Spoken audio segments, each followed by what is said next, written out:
So we're going to be talking about making technology the prime tools in your classroom. Again, my name is Nancy Rizo, and I'll let Manny introduce himself.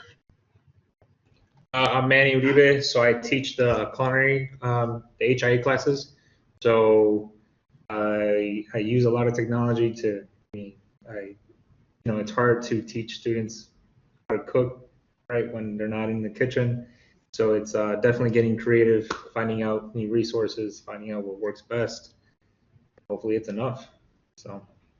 Yes, this semester we've really been using a lot of technology in our classroom, so it's perfect. So Manny and I are co-chairs of the Greening the Campus Committee. So not only are these tools useful as instructors, but they also appeal to us in sustainability. Paper does make up about 25% of the municipal solid waste generated each year, so more than any other material. So if we can reduce some of this waste, not only is it going to help us as instructors, but it's also going to help sustainability recycling. All right, so some of the tools that we will be referring to in Blackboard are a calendar feature, announcements, syllabus, course materials, tests, assignments. And if you feel that you want to stop us and ask us any questions as we're going along, feel free to do so. We will allow some time at the end to discuss some of the tools that we are using in our classrooms. But again, feel free to stop us anytime if you have any questions. Right, so the first feature I want to talk about is the calendar feature. It's one of the easiest tools that you can use in your classroom, and I think it's one of the most useful ones too. So if you haven't used the calendar feature, on the top of your Blackboard shell, there's a plus sign. If you hit that plus sign, it's the add, I call it the add the tool link. If you add that, it'll come up and you can add a calendar. So it'll show up at the left side of your tabs down here. It'll show up as a calendar. And this is what you will see and your students will see. The great thing about this is that if you use assignments, tests, and you put a due date on your assignments, it'll show up on their calendar. So they have their due dates also. So it's not a nice reminder, especially if they don't use a calendar, like a paper calendar, or it's just a secondary calendar for them to use. Everything is on here. Sometimes I like to use it to remember, oh, did we have an assignment due? I can go back and look on here. And as an instructor, you can actually also see your different classes on here. So you can actually add multiple courses by clicking on the sides here, if you can see, and then it generates it in different colors. So if I were to put my personal calendar, it would generate in a pink color, and so on. Another nice feature is that the students can also add to their own calendar. So if they use that plus sign up here, they can add anything in their course. So for example, maybe they want to work in a group project with some other students. They can click on the plus sign and add it onto their calendar so they have a nice reminder. I think this is one of the most useful, especially right now with a lot of things being remote. It's a good way to be organized.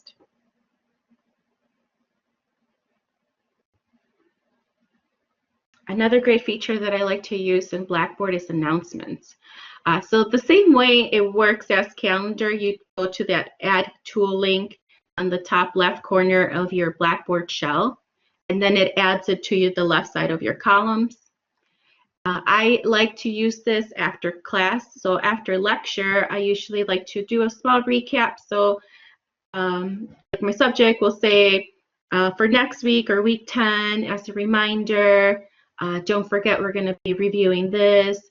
Or if there's anything important that maybe I felt in class we didn't, I wanted to clarify, I like to put this on here also, or any general announcement, you can put it under your announcement tabs. The nice thing about it too is that you can, it's also date restricted. So if you want to post something but you don't want it to show up on the shell until the future, you can actually hit date restricted, and then you can put the date that you want your announcement to show up. Another feature that you can also do under announcements is the email announcement. So when you click on send a copy of this announcement immediately, it sends it to your students' emails. So it doesn't just show up on Blackboard, but it also shows up on their email.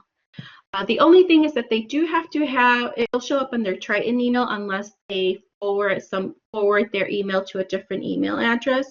So the nice thing, if I want them to take a look at something or it's something important, I do make sure that I hit send a copy and it shows up on their email right away.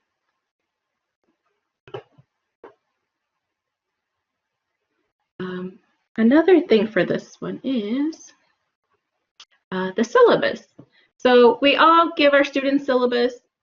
Some of our clinical syllabus for us can be up to like 10 pages. So instead of them downloading all these 10 pages and printing them out, I do put up a downloadable syllabus on here so that way they can download it for their own if they want to put it in their computer. But we can also create a course syllabus. So if you go under build content, it'll say syllabus. You click on that, and then you can create a binder. So basically, you're just copying everything from your downloadable syllabus into this course shell where it says course syllabus. The nice thing about this one is a lot of students like to use Blackboard app. So they like to use it on their phone and they like to use it on their iPads. So if they want to take a look at something on their syllabus, they can access the course syllabus folder here without having to download it. So a lot of the phones or iPads are not compatible with documents.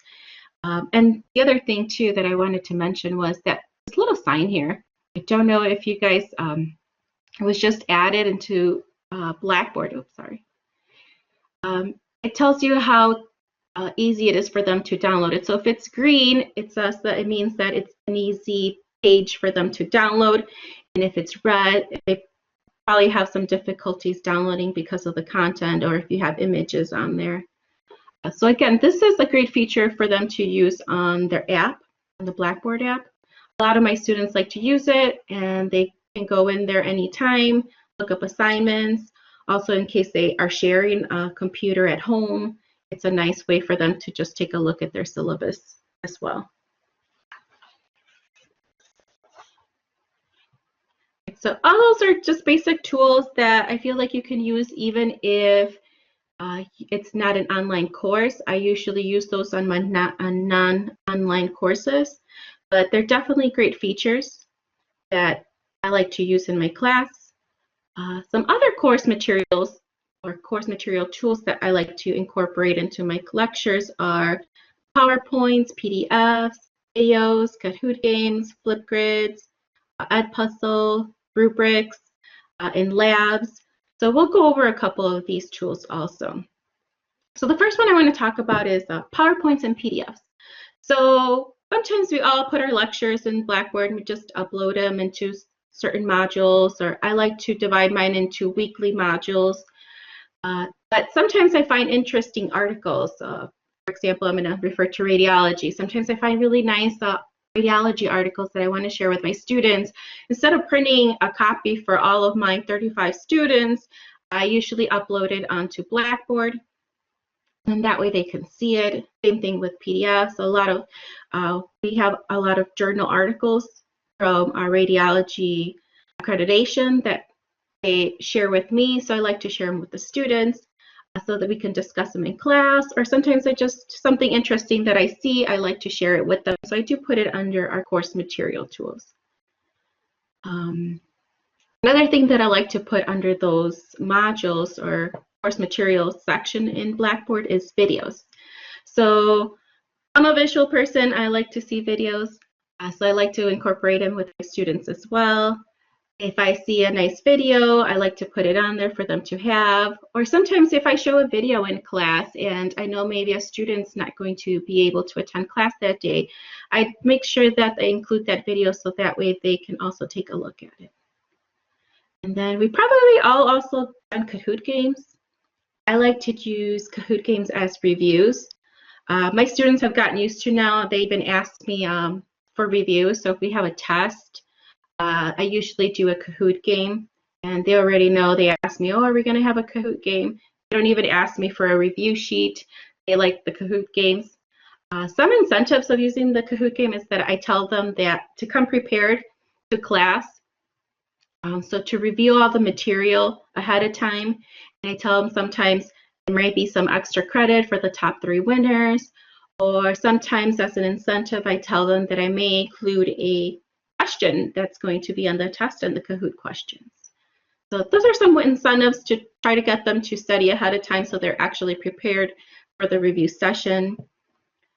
There's different ways of doing it, and I'll talk a little bit more about that, about the Kahoot games in just a second. I don't know if anyone's done Flipgrid, but Flipgrid is a good alternate for discussion boards. So I'm going to show you an example. So sometimes I like to use discussion boards, have the students interact in the discussion board as an assignment, and sometimes you can create Flipgrids. It's a video. Let me just show you.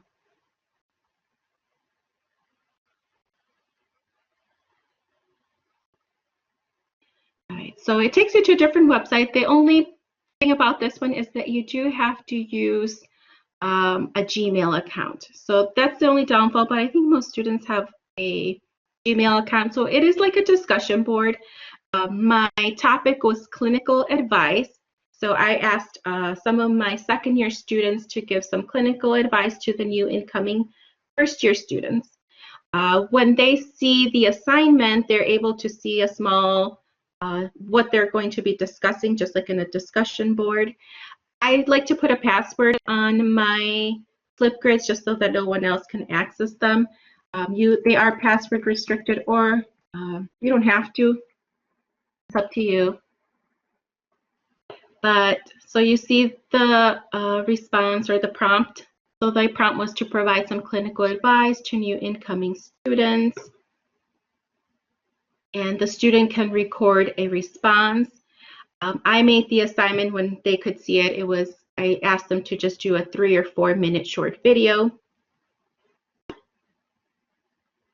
And the students can actually reply to the students, so they can like it, or they can also comment. So if any students want to comment on the other students, they can do so.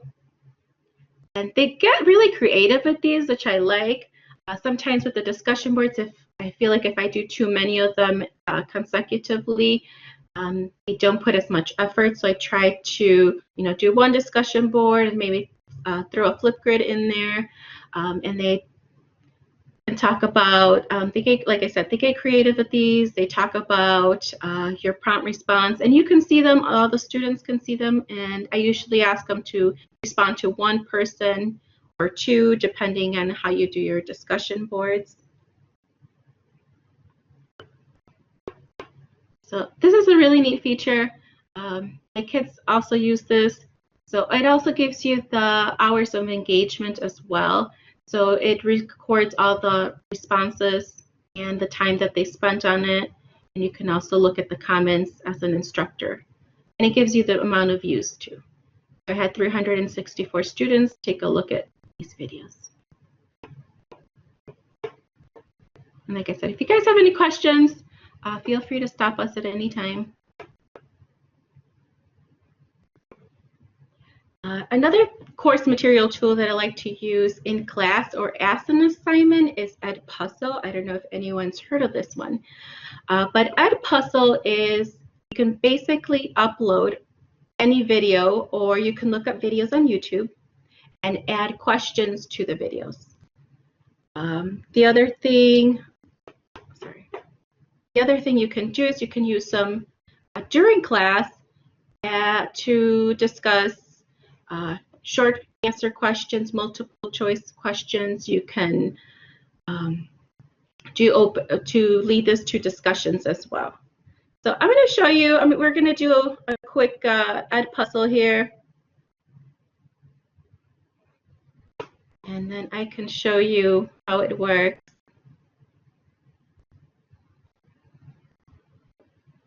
Recycling is important because it's not just about me. There is no need to separate recycling at Triton. Wherever you find a blue recycling bin, you can put paper, cardboard, glass and plastic bottles, and aluminum cans all in one. So then you can stop and ask them about the video. Sometimes, students will, instead of seeing a video, sometimes they really won't engage when watching a video. So this is a good way to get them engaged. So then I would ask them, like, what item is recyclable at Triton College based on this video? And if you assign this as an assignment, they can record their responses. Or if you're watching as a class, I like to use these as a class if I show them. And then depending on my feedback, and they can answer or I can answer. You can just submit it and it'll give you the answer if it's right or wrong. When you create these videos, it'll give you a instructor portal so that you can see all the students and their responses if you do want to keep track of responses. So if it is more of an assignment of completion or an assignment of how many they get right or wrong. So you can choose the point value. You can choose the type of question. So this one I chose a multiple choice question. And then once this question is done, you can hit continue and you can insert your question at any time in the video. And it's actually really easy to make. I wasn't really sure at the beginning if it'd be something difficult, but you can basically just pinpoint where you want your video to stop. You can type in your question and it generates it for you. And remember, if you're in the cafeteria and you get lunch to go, take out cups and containers, whether they're paper, plastic, or styrofoam, are not recyclable. Other items that are not recyclable, plastic bags of any kind, including the bags that snacks come in, potato chips and candy. So I like to create open-ended questions to get class discussions going. So for example, you can just type, what are some ways you can pack your lunch to eliminate waste? So it didn't necessarily say this in the video, but you can engage your students to see, to get a discussion going on waste, for example, on this question, how to eliminate waste. And then you can just skip the question if you're doing it as a group, or if you're assigning this, they can just type their answer in the box as well. if you're not sure whether something is recyclable, it's better to put it in the trash. When in doubt, throw it out. So around the campus, in your classroom, in the hallways, and in all the common areas, you'll find blue recycling bins. So again, I inserted another question in here. If you don't have a recycling bin, who do you call?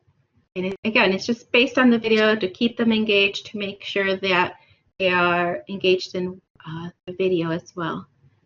So let's say they put the wrong answer. It will say wrong at that same time. So that way they know and it gives them the right answer. Do your part and help us out. Recycling is a way that you can help save the planet.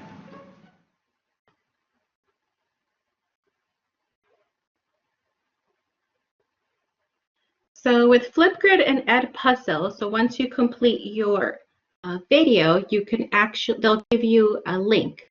That link I embedded into my course materials or my modules, and that way they can access it there. And everything is on Blackboard, so they don't have to go to Edpuzzle or Flipgrid, and I don't have to tell them, oh, go to this website. Everything's on there. Basically, all they're doing is clicking on the assignment, and they're completing the assignment as they're going. And then I will provide a copy of the PowerPoint. I found this article interesting, so I did want to include it. Music educators boost grades and understanding with student-paced challenges. So with Kahoot, you can do a live game, or you can also do student-paced challenges. So basically, you are assigning an assignment, and they are all still competing with each other, but they are working on the Kahoot game on their own. A lot of students like me to create these for them, like I said, for reviews, but these are also great. For example, maybe you had a lecture that was challenging, and you wanted to make sure that your students got all the major points in that lecture. You can create a short 5-question quiz and assign it to them, and they can complete it at their own pace. They can complete it on their own time, And again, it'll still give you the winners. You can also go to their Kahoot main page if you sign up for their teacher, their educator Kahoot. So I signed up for the educator Kahoot, which I like because for example, I signed a Kahoot. I had 26 players.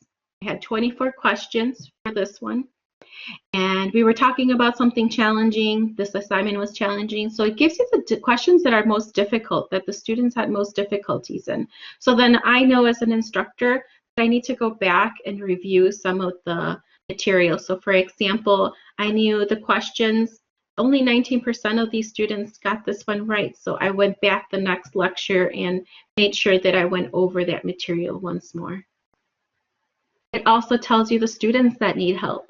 So for example, these students needed help. These students didn't finish also, and you can see all the students on here.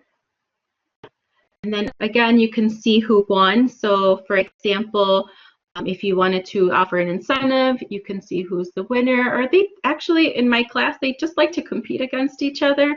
And they just all like to win. I have one student right now that he wants to win all the Kahoot games that we have. So it just kind of engages them to try to compete, to try to do better.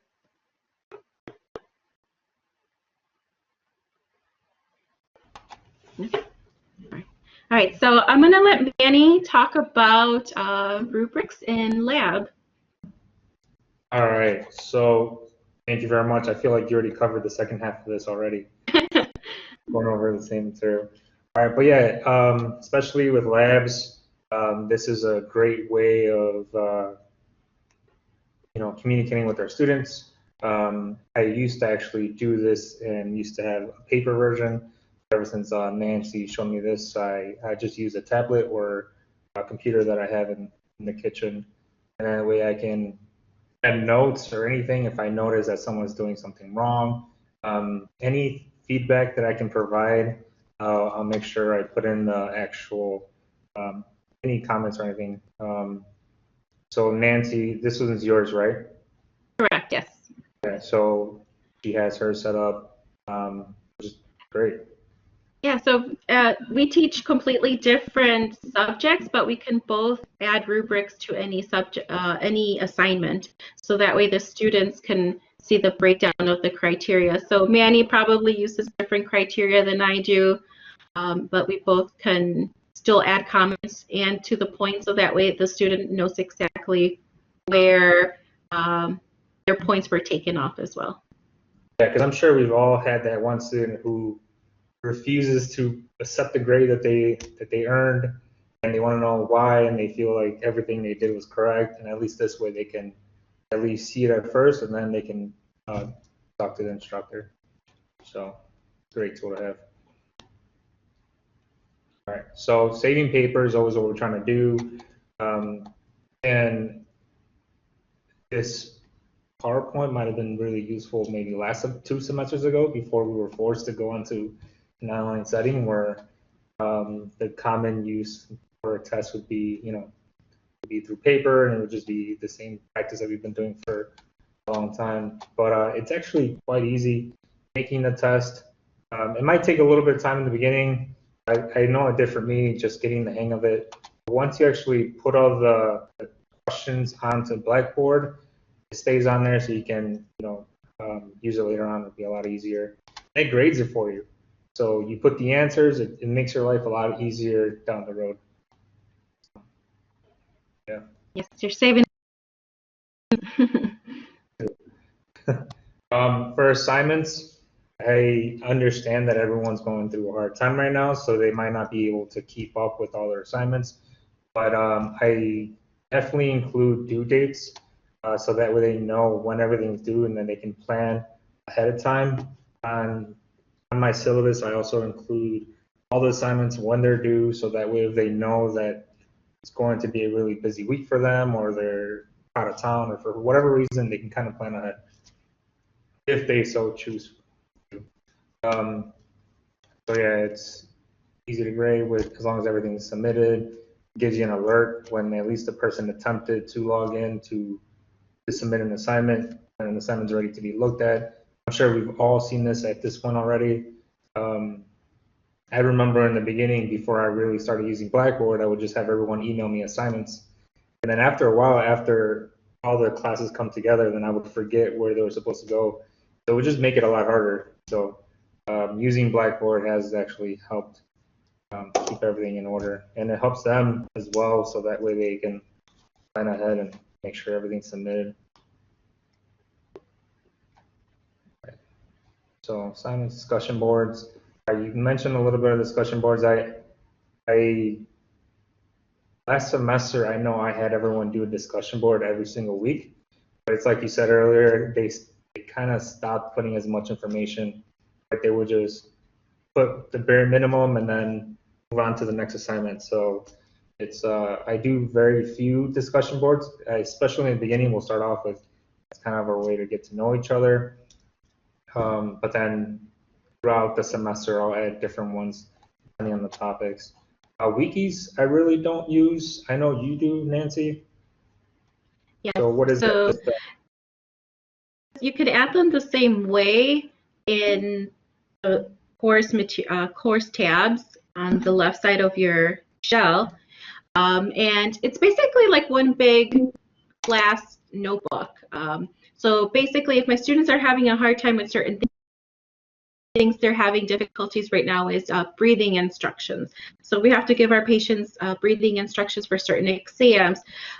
Just the way it was worded, they were having difficulties. So we created a wiki board, and I just put different types of breathing instructions. And the students can go in there and add notes. So they were adding notes. Oh, look at this. This is easier to talk about these breathing instructions in this manner. So it's kind of like a class lecture notebook, and they all can kind of add questions on there. They can add things, delete things. So it's kind of their own, it's for their own use. You can also create wiki assignments if you would like to, maybe it's a review session and you have certain topics you want them to review, and everyone's responsible for including something in that review session, and then they could have a review sheet at the end, even though they don't have to do the whole assignment on their own. Everyone kind of contributes to the wiki. So those are really useful as, I think, as assignments, lectures, anything that students could benefit from additional work also. Yeah. So and along with the assignments, if you notice that people aren't submitting the assignments, so what I like to do is after 2 or 3 days, I'll send out an assignment reminder. So if I see that they haven't, majority of the class is finished and they haven't, I'll send them a reminder so that way it sends them an email alerting them that they haven't submitted an assignment for whatever class. So that way it also, it helps out the student, like, oh, they could have easily forgotten, right? There's a lot of stuff happening. So just, I like to remind everyone so that way they have that. There's no excuses, or I didn't know about it. I keep my Blackboard in by sections a week. So everything that is due, every assignment that's supposed to be done that week is in that one section. I know everyone does it differently, but so that might be the easiest one. And then assignments, most of my classes are lab-based. So I like to have them have proof. My goal for them is when they finish to go find a career and something that they were trying to go for. So I have them do a Google Sites. So kind of a way where I can track all the assignments that they've been working on, stuff that I think that they should have. And let me share one. So Google Sites is actually one of the CTE days that I attended. Someone mentioned it about it, and it's a great tool. Let me share the content. Do you want me to stop sharing mine so you can share that? Yeah. Or? Hold on a Well, second. it should. Okay, go ahead.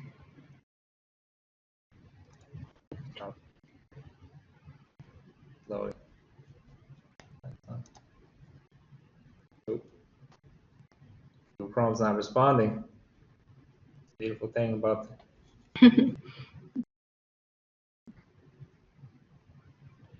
that portfolio not responding. No, it's not. All right, so I'll go back to we can always add it to our presentation at the end too, and everyone.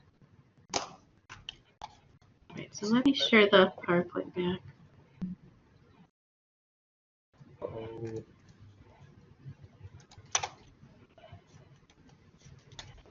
All right. Manny, on the assignments. Sorry, I couldn't hear you.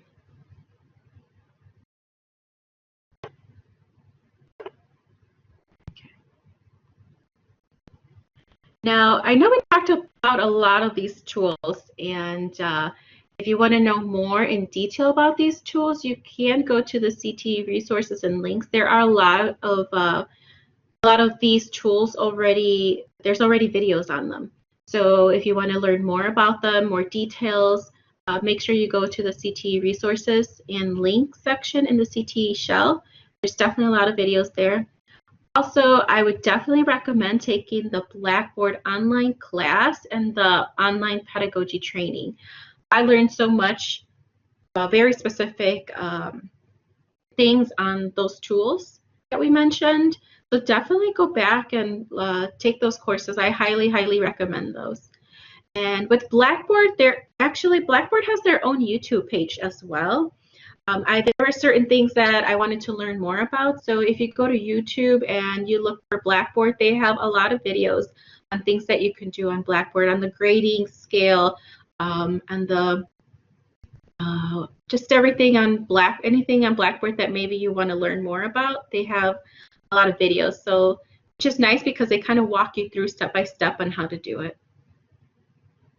And we wanted to leave this more up for discussion, but we will provide a copy of this and some of the links so that you can go back and click on some of these and kind of play with them. There's other things that we didn't talk about, like Buckaroo, Poll Everywhere, some features that other instructors, or Quizlet, things that other instructors have provided us that we've used. So definitely go and play around with these. I think that's the best way to kind of learn also. That's how I learned. I just kind of went into one of these links and kind of played around with it, see how I could incorporate it into my classroom. But definitely check these links out. All right, so we did want to give out the last couple of minutes just to talk about any tools that you have used in courses, or maybe other instructors can benefit from these tools as well.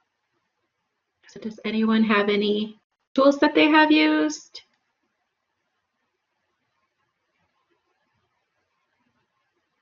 They'd like to share? It's very quiet. Almost and that's where the Kahoot, and I have noticed the Kahoot actually does help, is after I do everything, I mean, the class presentation, then I'll do a Kahoot at the end so that way I can see if they were paying attention. It forces them to sign in. So yeah, I have an example. I feel like, or here, I love that, yeah. Okay. Vocaro is, how do you say Vocaro? I haven't used it. This is a way to record your voice. So if you want to get a message across. Have you used Calvin, it? do you have a question? Yes, nothing about tools, but I have a issue I've been dealing with since the semester started. I'm at home, we are Apple family, so I'm using a Mac, but I'm unable to get the volume to work for the students when I show a video. Now, on a computer at my office, it works fine. You know, I click on entire, I think auto, click on auto, everything's fine. But on the Mac, they can see the video, but they're not able to hear the video. And it's kind of changing my teaching. Yeah, sometimes because I have issues with my Mac too. I have a Mac, and sometimes I don't use it for lecture, I use a different computer for lecture. Same thing with the sound. Sometimes it works and sometimes it doesn't. When I do my share content or application Yes. screen, make sure there is a little button at the bottom that says share audio. So make sure that you always click on the share audio. So when you use a Mac and you say share screen, I haven't yet to see a little questions, box where I share So audio. maybe issue. I'm not sure how that would be fixed. But Okay. yeah, sometimes I have had that issue with my Mac also. So normally I usually use it for I usually use another computer just if I have videos and things like that, like a Kahoot game. I usually use my other computer. Okay. All right. Calvin, how are you how are you sharing the screen? I'm going through Blackboard like I normally would, and I Yeah. share screen, click on share screen, then I show the access the video, and then I hit go, and they're not here on the other side. And then So when I get into the office, I use the computer that try to provide, and everything. I see what everybody I've been talking to, they've been guiding me in that process, but I'm not seeing the same things that I would see on a non-Mac computer when I show video. So when you go on the share screen, do you go on the entire screen, the application window, or the Chrome tab? The application window. I'm not sure, Matt. When you in Blackboard on the side, you got what is Yeah, that? so it's Share going to say file you or share share your screen. screen. Yes. So then So I share best the way I've screen. seen, because I've had issues when you share the entire screen, is when you just go on the individual Chrome tab. So then I'll have the videos that I want to share already uploaded on because I use Google Chrome with my Mac as well. So when it's on the tabs, I just go on to share content, and then instead of just sharing your entire screen, you can go on the top right. It says Chrome tab. Okay. So that one seems to work as long as you put the share audio, or else it's going to go off of the audio off of your speaker. And there's always like a Right. Someone mentioned it. So do not share the screen, share the content. Because I know you can share the file. Right? It's share file, share screen, and you said share content. share. I go off of the Share. Yeah, so it's Chrome tab on the top right. Okay, Chrome tab, and then it is going on. It's going off the computer sound, which someone mentioned that, but I tried that and they still didn't hear. But I'm gonna try this route though. I always was doing share screen. Okay. Okay, I'll try it out then. As a matter of fact, when the class ends, I'm gonna use you guys. Okay, if I can try it out. Perfect. Okay, 'cause I have to have Sounds somebody good. on the other side to hear, right? Because on my side is fine. It's hey, I can't hear anything. So And then maybe the at the other end of side. the class. And that's another way I use other instructors, or sometimes I even use my kids. I tell them, oh, I want to try this out on you. What do you think? So yeah, definitely sharing with others is very helpful. All right. We'll try it out then. Okay. Thanks. Right. Manny, were you able to get that up? I think you're muted, Manny. Forgot sometimes I'm muted. So yeah, that's a tool that the Google Sites I try to have. So I'm teaching some of the basic introduction classes. I also teach the last class at the end of their 2 years here. So I want to make sure that they have a way to kind of record the whole process and what it is that they learn in their individual classes. Hopefully it's a tool that they can use for a possible interview or anything else that can help them, stand out. Or maybe it's just something that gives them an idea in case they ever want to start a business and they want to start their own website. It sounds like it'd be intimidating, right? You're creating a website, but using Google Sites, it's super easy, and then anyone can make it. It doesn't cost anything.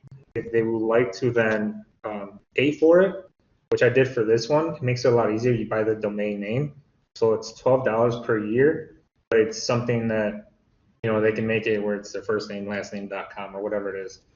Some of them make, sell cakes or, whatever it is that they're trying to do. They can have at least a domain. So in this case, I did HIA portfolio. portfolio.com. So that way, if they forget where they have to look to get the information, it makes it a lot easier for them. So let me share, let me see if this works. Tab. So then I have the portfolio, right? So everyone can see. So then it sends them. So if they go portfolio.com, sends them here. It's a template of what it is that they have to do. So then I take pictures of what we actually were doing here. Right? It's encouraging them to have their bio. So then I have, settings where they have to do a minimum of 150 words, or else when I first started doing it, I didn't have requirements. Everyone being, take the easiest route possible. Any pictures that they have, we used to be more involved on campus. We used to do a lot more things. It's a good way for them to have proof, right, of what we're doing, what it is that they learn, that they have. And then I kind of force them to have the resume ready. A lot of them don't even have a resume to begin with. So this forces them to get it started, and I can give them feedback. It's a template they can use, or they can use any other template. But then this way, hopefully, it's something that they will have in case a job opportunity comes up. And then I have them focus on their goals. So that way they start going in a straighter path. So it's easier for them to actually accomplish whatever it is they want. Because when I originally asked everyone in the beginning, right, I want to know where everyone's heading so that way I can help them the best that I can. And everyone gives me a goal, but they really don't have, a timeline. So then that keeps getting pushed back. So then I talk about the whole SMART goals and how it's going to make it a lot easier, right? You're specific, measurable, attainable. So then they put their goals here. And then any certifications that they've accumulated throughout the 2 years, they'll start to put up here. Right, so their contact info, any social media. Some students end up doing YouTube channels where they start recording their recipes that they're cooking, and some of them decide to go that route. So then they can click on the YouTube link or Instagram, whatever it is that they want other people to connect to, and then I have them do one like a separate section. So then we have a catering class. So when they take this class, they add a sub page to it. So then these are all the requirements, right? They have to come up with a fake catering company and input all the information, right? All that stuff is there. You know how much it's worth. So then that way it's proof of what it is that they've been working on throughout the semester, how they can, show that they made up a company. They go through the steps. So then they can have access to all that. I put the instructions for them. So getting started might be the hardest part, but it's actually pretty easy. So it breaks it down by steps. There's videos for them to watch, so that way, in case they still have questions, then they can watch a video and tells them how to do it. And if they want a custom URL, that's the one that's a little bit trickier, but it's $12 a year. So it's not bad. So that's the portfolio section. Any questions with this? Good. All right, so I do want to read some of the chat. Buckaroo, I think that's how it's a recording system. So basically anything, if you want to do a lecture and just have a voiceover, it just records. You can embed it into one of your materials, modules. You can incorporate it into a PowerPoint. There's a lot of different ways that you can use it. Flipgrids. Awesome. Anissa uses Kahoot as well. Yes, and the students do love it. At first, I thought it was just mainly for little kids because the kids use it a lot at school. They're elementary age, but everyone loves it, and I started to really like them too. So, Janusz also uses Kahoot. Great for reviews. Yes. Perfect. All right. Does anyone else have any questions or any other tools that you guys use in your classes? Any tools you want to learn more about? Angela? Hi, I thought I'd just share that I've been using something new just the last month. It's a add-on for Google Slides, and it's called Pear Deck. Have you guys heard of that? Yes, actually, my kids use it at school, but I personally have. Well, so that's how I heard about it because my kids were using it, and they're interactive slides in which my students then are able to kind of interact with me either with open-ended questions, true, false, as a review. And what I like about it, it eliminates all this other clicking of like, okay, now I'm going to pull everywhere. Now I'm going to Kahoot, it's all embedded in one slide. And I just feel like, I'm not messing with a million different pieces of technology. So I just thought I'd share that. I might even do a session on, how to use it probably in the spring in the CTE. Thank you, Angela.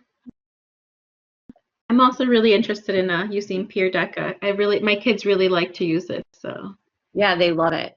Mine too. Let's see. Nancy says that she's used some of these, but want to try Flipgrid with her adult GED students. Yes, like I said, Flipgrid is something easy, different for them to use. I really like that my students really get into it. They can put even little emojis and pictures on their videos, and they really do take the whole time. I feel like sometimes with the discussion boards, just do the minimum. And I feel with the Flipgrids, they actually kind of go above and beyond. So. All right, well, thank you everyone for joining us, and enjoy the rest of your afternoon. Take care, everyone.